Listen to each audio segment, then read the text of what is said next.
Alrighty, good afternoon, ladies and gentlemen. Hajim Zero here, back with another quick movie review. This one, somewhat to some people, is going to be a controversial one because, this movie amongst fans and, of course, people who saw the movie have their own, criticisms and,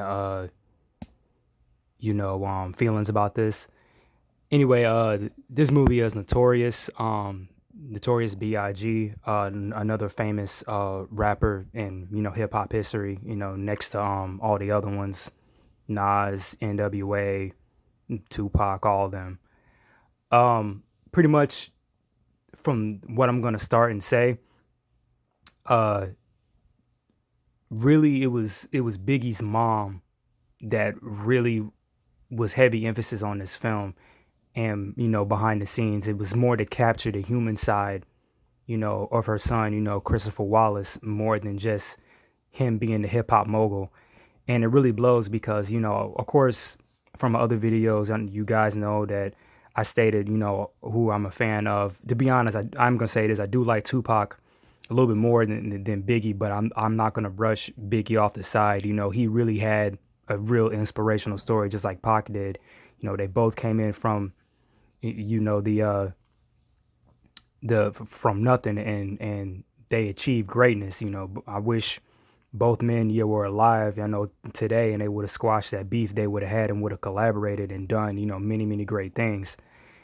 And you know and the thing is, even Biggie has said that Pac was a very talented dude. He said when we used to hang out, he used to be in the restroom for hours. He'll come out, have two songs, written, and then Tupac even gave Biggie, some advice. What he said on All Eyes on Me. You got to hit them, consciously, as well as do the other stuff. And the good thing he did, he saw his daughter in the movie and said we can't, talk about the same stuff anymore. And one of the lines that Puffy said to him in the movie, you can't change the world unless you change yourself, and that I definitely do agree with. Especially in today's climate. But this movie stars Jamal Woodard. Uh, I'm trying to blank on his name. Derek Luke, Angela Bassett. Um, who else am I thinking of? He's probably on the screen right now. The guy that plays Tupac in this. Oh, Anthony Mackie. Forgive me, I forgot the actors and actresses' names. The one that played Faith Evans, Little Kim, and Little C's, but they all have good credibility, especially the actress that plays Little Kim. She does look a little bit like her, and at the same time, she is a good actress. I've seen her in other films, Lottery Ticket, and saw her in an episode of Mad Men, and she was in something else.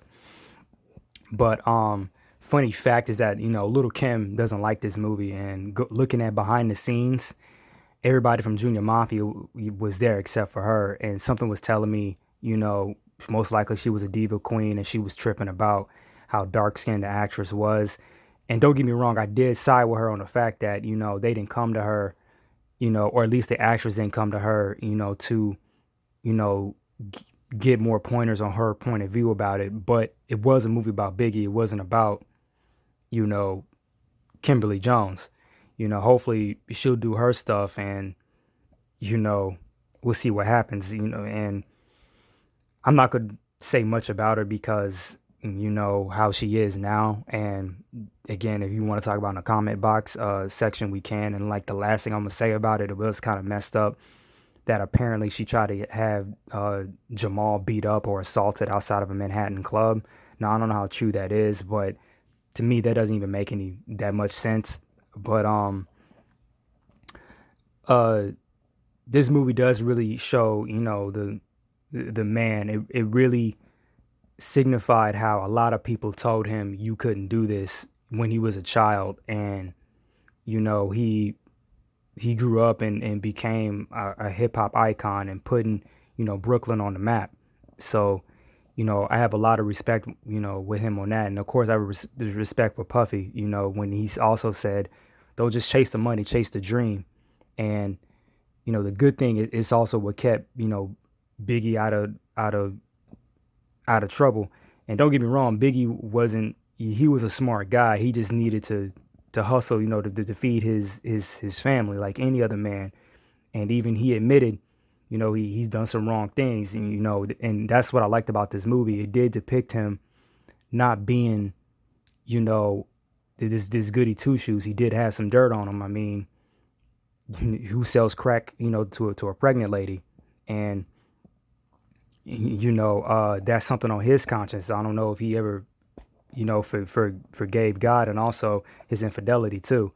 But most of this movie, it came, of course, from Viola, or no, not Viola. Forgive me, I don't know his mom's name. Viola Voletta. There we go. I think it's Voletta, but pretty much it came from her accounts about her son. Also, Faith Evans had a little bit to do with the production of the film. I know she gave the actress that played her, gave her like the memoir book before it came out.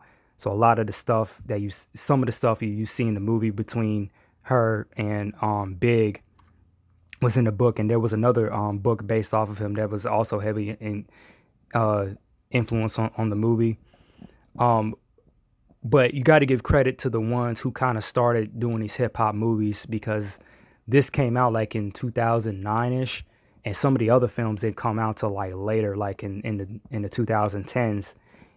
So far, it's Straight Outta Compton and All Eyes on Me. I don't know what the next one they're gonna do. Some of them are on TV now, like the Wu-Tang Clan one, and of course Bobby Brown, and how some of those actors, as well as the characters within the story, it intercut in between, each story. And that's why I say, it was funny because they were saying at one point they should do like a cinematic hip hop universe, and that does kind of make sense, because there's a lot of stories that goes on, and it is a really good emphasis on time. The whole what happened during this and what happened during that, and like I said, with Tupac and Big, they knew a lot of people. I know Big had knew Martin Lawrence. He did an episode of Martin with him, and I believe he would have been acting now, and he would have been very, very good at it. I know Diddy had did some acting, and he did a decent job with that. A little bit criticism of him for Raising in the Sun, but the other movie he did with Jon Favreau and Vince Vaughn, Made. I think the movie was called Made. It was pretty decent, but that's pretty much all I have to say. I did enjoy this movie when it came out. Like I said, the good main credit, and even on all Eyes on Me, I think I didn't give it that much Straight Outta Compton. It told a lot of truth about the person, and of course we may not know everything, but it did depict them being human. They weren't a perfect human being, and the last thing I would touch on, I will say this, with him dying, and of course I think I stated this with the Tupac one. They found out who killed, of course, Tupac, or the streets knew. Like I stated before, MC8 had stated, who had did it. But apparently with this one's still a mystery. People tried to say that Suge Knight was involved. I know Big's mom had sued the LA PD of some kind of falsifying some kind of records. For the longest while, I thought the same people that killed Tupac had also killed Biggie, because they were pretty much killed the exact same way. But now the only real theory is what I'm thinking is that Suge has something to do with it, because after Pac died, he lost his bread and butter. At least that's what, or this is my theory and what I'm assuming. He lost his bread and butter, and he figured to make it even. What I'm thinking is cut Biggie out, and the East Coast won't dominate that much. But but with Suge Knight and him being in all three of these movies, if you notice, he's been surrounded by three major icons who ended up dying, and it just seems too coincidental. Even though we got more information about the Tupac one, he even admitted that they were coming for me. But again, it's a whole jump around mixed bag that a lot of people don't know. Um, but that's pretty much all I have to say. Again, that comment box is always open. I love the exchange, knowledge and information on any of these videos that I've done. And I will talk to you guys later. Sayonara.